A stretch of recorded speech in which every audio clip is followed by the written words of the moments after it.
सिंधु दरिया ते धाड़ो ना मंजूर, सिंधु दरिया ते धाड़ो ना मंजूर, सिंधु दरिया ते धाड़ो ना मंजूर।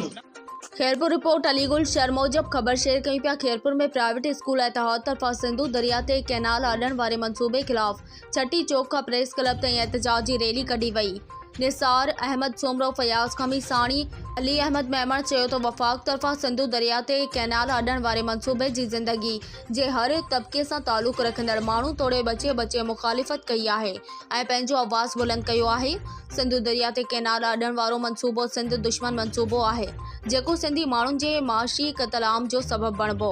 सिंध जा माण्हू हिक तरफ़ गुरबत, बेरोज़गारी, बदअमनी, लाक़ानूनियत समेत मुख़्तलिफ़ मसइलनि खे मुंहुं ॾेई रहिया आहिनि त ॿी तरफ़ सिंधु दरिया मथां कैनाल अॾण वारो मनसूबो शुरू कयो वियो आहे जंहिंसां सिंध जे माण्हुनि में वफ़ाक़ ख़िलाफ़ सख़्त नफ़रत पैदा थी आहे। असां सभु अॼु सिंधु दरिया ते जेको धाड़ो लॻो आहे असां उन जे सिलसिले में सभु हिते दोस्त गॾु थिया आहियूं।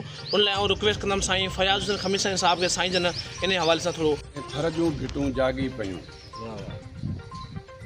मेराण जे पेट में थर जूं भिटूं जागी पयूं, वक़्त जो आवाज़ ॿुध ऐं वाइड़ा वीचार कर।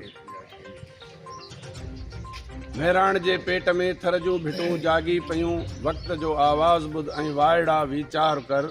ऐं उन जे मथां जेके कैनाल गैर क़ानूनी जोड़ाया वञनि था, समूरी सिंध उन जे ख़िलाफ़ु सरापा एहतजाज आहे।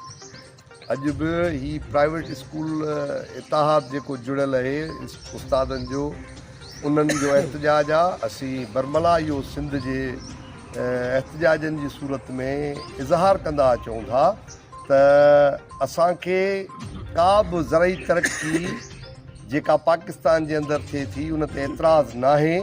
एडवोकेट तारिक यूसुफ पुड़ियो ऐं पाण न सिर्फ़ु वकील आहियां पर rotary club of Khairpur Sachar Sarmas जो प्रेसिडेंट बि आहियां। जीअं त अॼु ऑल प्राइवेट स्कूल एसोसिएशन जे प्लेटफॉर्म ते ही जेको ग्रीन इनिशिएटिव आहे या सिंधुअ ते जेके गैर क़ानूनी जेके तव्हां ॾिसो पिया जेके कैनाल्स ठाहे पिया उन जे ख़िलाफ़ असां सरापा एहतजाज आहियूं। साल सुमरो प्राइवेट स्कूल्स एसोसिएशन जो प्रेसिडेंट डिस्ट्रिक्ट खैरपुर जो, ऐं ही असां हिकिड़ो इनिशिएटिव वरितो आहे त स्कूल जा मालिक ऐं प्रिंसिपल बि इन एहतजाज में पंहिंजो हिसो शामिलु कनि।